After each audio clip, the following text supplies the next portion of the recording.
Welcome to Trump Wire, your trusted source for breaking headlines, global insights, and sharp analysis from around the world. If you're new here, don't forget to hit that subscribe button and turn on notifications so you never miss an update. These chips are so small, you can barely see them. Yet, they're responsible for powering the digital age. From the moment you wake up and check your phone, to the time you stream your favorite show at night, computer chips are working tirelessly behind the scenes. They're the master chefs of your gadgets, turning instructions into everything from cat videos to GPS directions.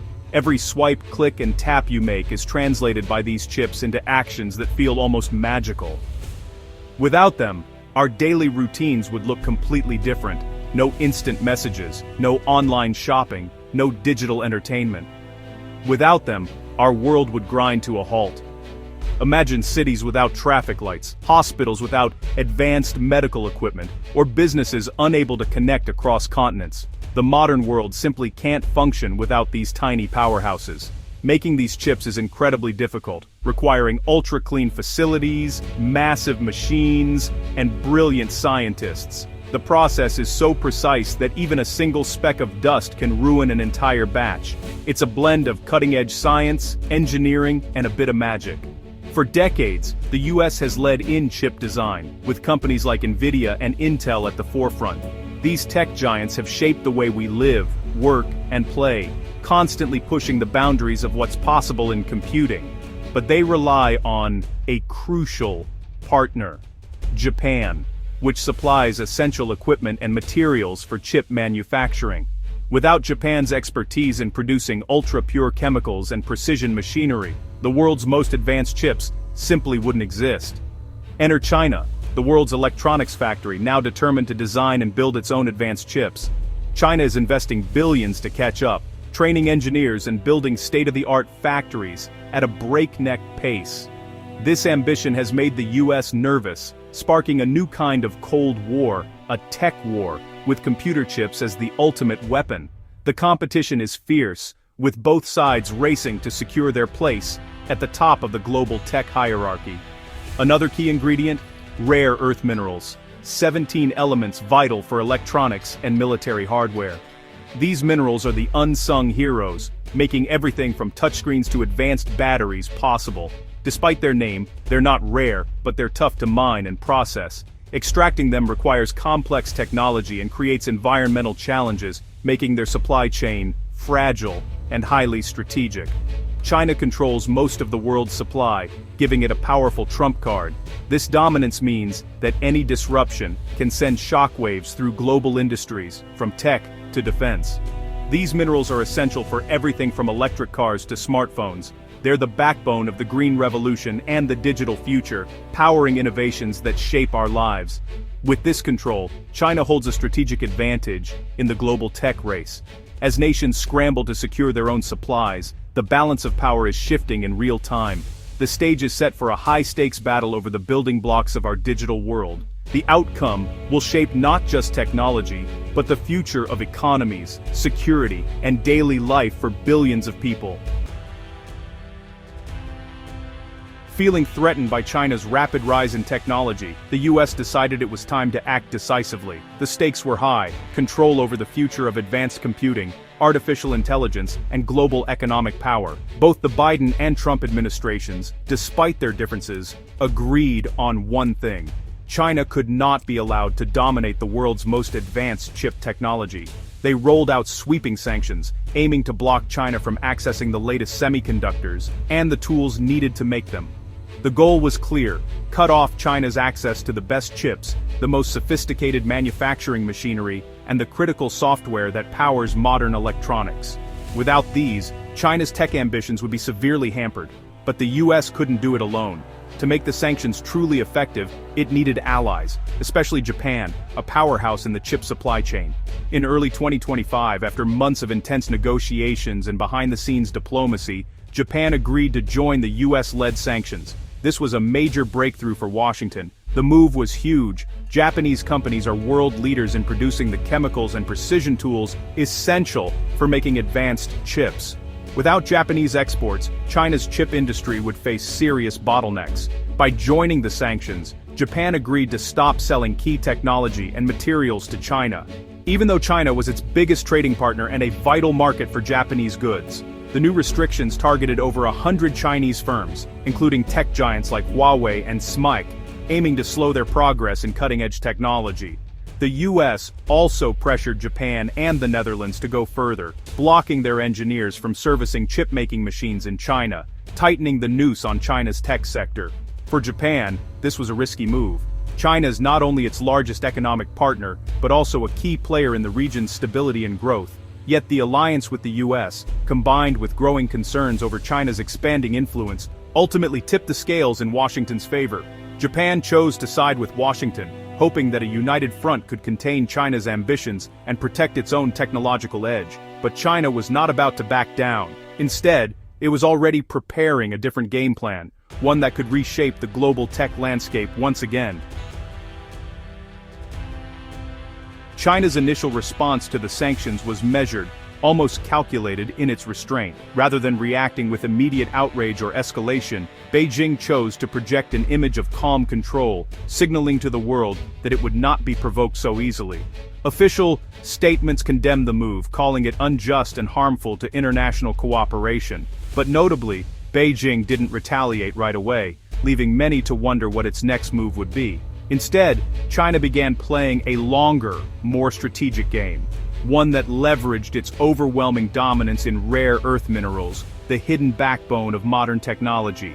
Controlling over 80% of the global supply, China possessed a powerful economic weapon that few countries could match. This dominance gave Beijing significant leverage over industries worldwide. These minerals are essential for everything from electric vehicles and wind turbines to smartphones and advanced electronics, especially in Japan, where high-tech manufacturing is a cornerstone of the economy. In the summer of 2025, China announced new export controls on gallium and germanium, two elements vital for semiconductors, fiber optics, and a host of other advanced technologies. The move sent shockwaves through global supply chains. The official reason given was national security, a phrase that left plenty of room for interpretation and further uncertainty. But the real message was unmistakable, a warning shot aimed directly at Japan and its US allies, reminding them of their dependence on Chinese resources. By injecting uncertainty into the supply chain, China sent a clear signal. If you try to cut us off, we have the power to cut you off too. The world watched as the balance of power shifted. Japanese companies suddenly faced unexpected delays and new bureaucratic hurdles for obtaining critical materials, threatening production schedules and business confidence. It wasn't an outright ban, but the effect was nearly the same. Supply chains were squeezed, and uncertainty rippled through the industry. The move was subtle, deniable, and highly effective. It allowed China to maintain plausible deniability while still exerting maximum pressure. Japan, now more vulnerable than ever, realized the stakes had just been raised.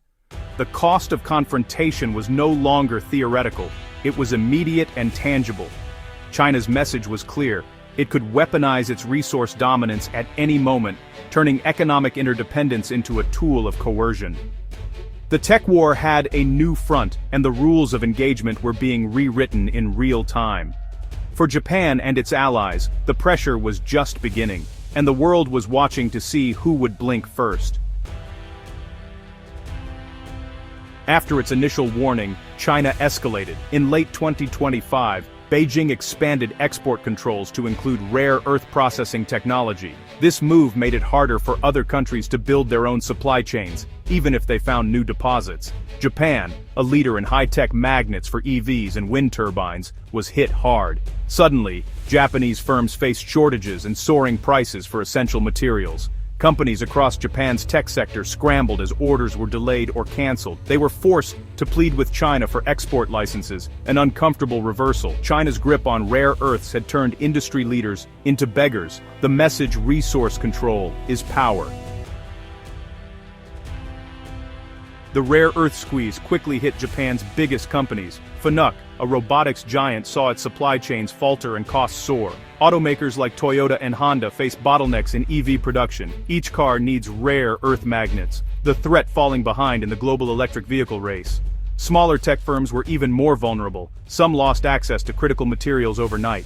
Japan imported nearly 60% of its rare earths from China, despite past efforts to diversify. Lead times for key materials doubled or tripled, and prices spiked by over 40%. Companies now had to formally request permission from China to keep their factories running. The tables had turned, Japan's tech sector was at China's mercy. The crisis exposed just how dependent Japan remained on Chinese resources. The scramble for solutions began, but there were no easy answers. The rare earth dilemma was now painfully real. Facing crisis, Japan launched a desperate search for alternatives. They looked to Australia, the US, Vietnam, and Brazil for new rare earth sources. But building new mines and processing plants takes years and billions of dollars. China's 30-year head start in processing was hard to overcome. Japan also doubled down on innovation, recycling rare earths from old electronics and developing substitutes. Urban mining helped but couldn't meet demand. Engineers raced to design motors using cheaper materials. But performance lagged behind. For now, there was no good substitute for rare earths in high-tech applications. Japan's long-term plans were promising, but the immediate crisis remained. The country was stuck. Solutions would take time. The rare earth chokehold was tighter than ever.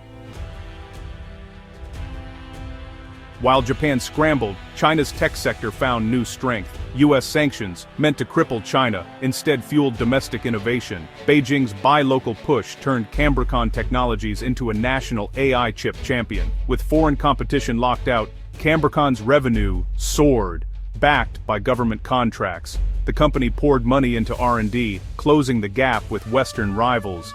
By late 2025, Cambricon was launching new chips to compete with US giants. Analysts note Cambricon still lags behind Nvidia, and its success depends on state support. But the US strategy backfired. Instead of starving China's tech sector, it forced it to grow stronger at home.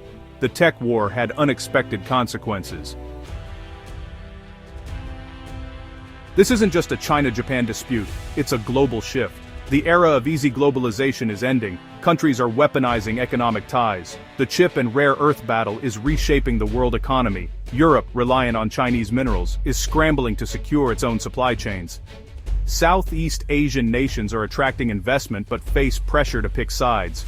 The world is splitting into two tech ecosystems, one led by the US and allies, the other by China. Companies and countries must now choose which system to join. The dream of a single global tech standard is fading. A digital curtain is descending across the world. The stakes have never been higher. Looking ahead, a grinding struggle for tech supremacy looms. The US and allies will keep tightening controls and reshoring supply chains. China will leverage its resource power and invest in self-sufficiency. Global supply chains will split along geopolitical lines, raising costs and complexity. Companies will face competing standards and regulations. The vision of a connected global village is giving way to digital walls. Japan is caught between its security ally, the US, and its top trading partner China. The crisis has exposed Japan's vulnerabilities and forced a quest for resource independence. In the 21st century, the rocks beneath our feet are as powerful as the chips in our pockets. The tech war is far from over.